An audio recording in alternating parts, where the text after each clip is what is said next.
Hiya, how you all doing? Okay, right, we're looking at chapter 8 then of the Statistics and Mechanics year 2. Right, it's the final chapter of the textbook, final chapter of mechanics, final chapter of the course, so exciting stuff. Right, the first bit is kind of a reminder about simple displacement velocity time equations, okay? But then the rest of it, I've just put on the board here the keynotes that you need for this section, okay? And I thought it's probably a good idea if your notes in one place, and then you can just do all the examples and then the exercise.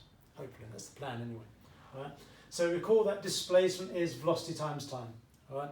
Now we always use v for velocity. Okay. Do remember we've got initial velocity u and final velocity v. Okay. But just for velocity in this case, just using v. T is time, but with the vectors we use r for displacement. Okay, that's different. Okay, because remember we used s in the suvat equations previously. When we're dealing with vectors, like ij notation, okay, we tend to use r. So we've got r equals vt.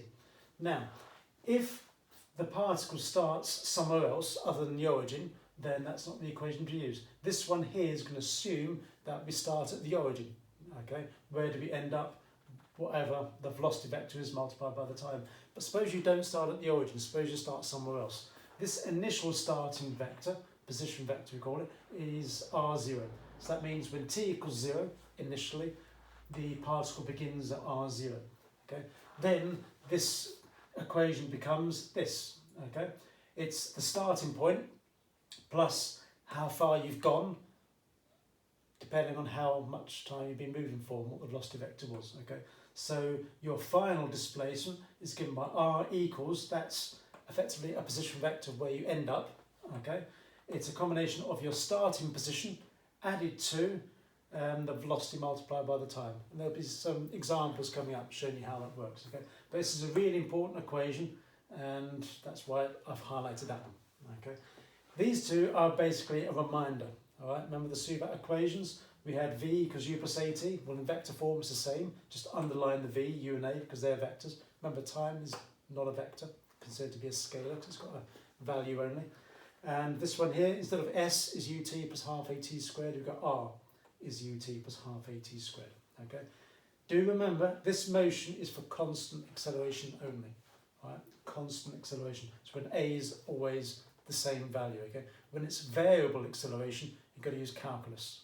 Right? You've got to use integration, differentiation. It's variable. Well, hopefully you made note of that. Let's just go to example 1. Okay. And then I'll stop the video and do the other examples separately. Right. So I'll read example 1 out to you. A particle starts from the point with position vector 3i plus 7j meters and moves with constant velocity 2i minus j meters per second. Find the position vector of the particle 4 seconds later. Find the time which the particle is due east of the origin. All right. Now, with this question, I don't need these bits, so I'm going to rub those off.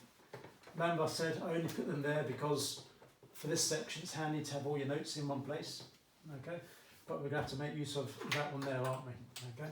Now, it says particle starts from the point with position vector 3i plus 7j. So that's this bit there.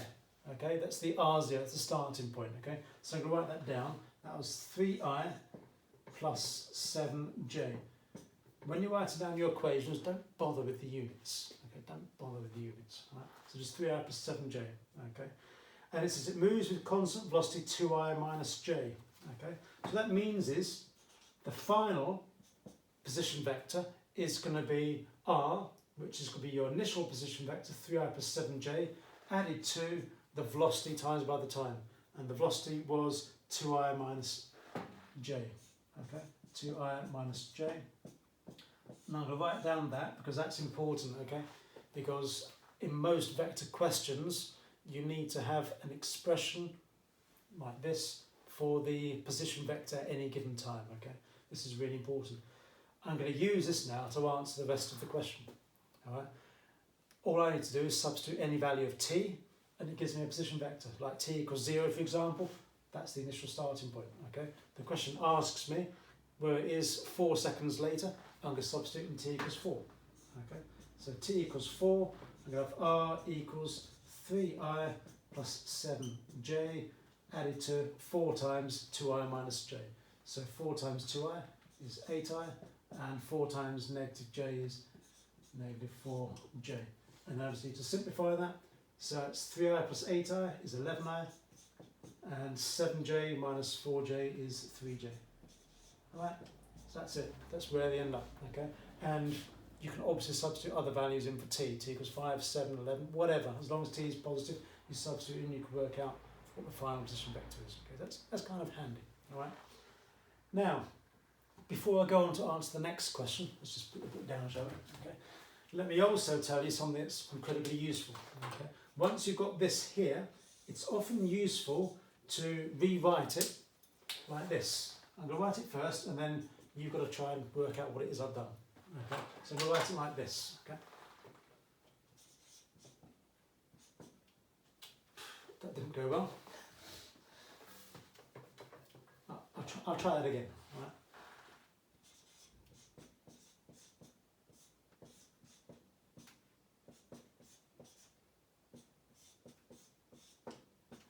See what I've done there?